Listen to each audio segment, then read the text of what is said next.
You ask Tiger to solve. This deals with linear equations with one unknown. The final result is v equals 1. Let's solve it step by step. Simplify the expression. Group like terms. Simplify the arithmetic. Group all v terms on the left side of the equation. Subtract 20v from both sides. Group like terms. Simplify the arithmetic.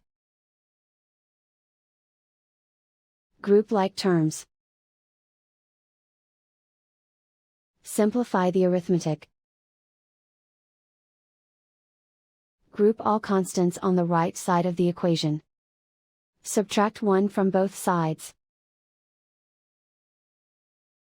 Simplify the arithmetic.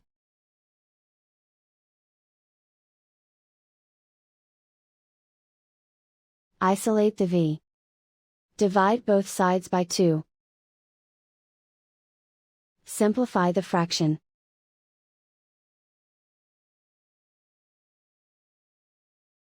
And so the final result is v equals 1.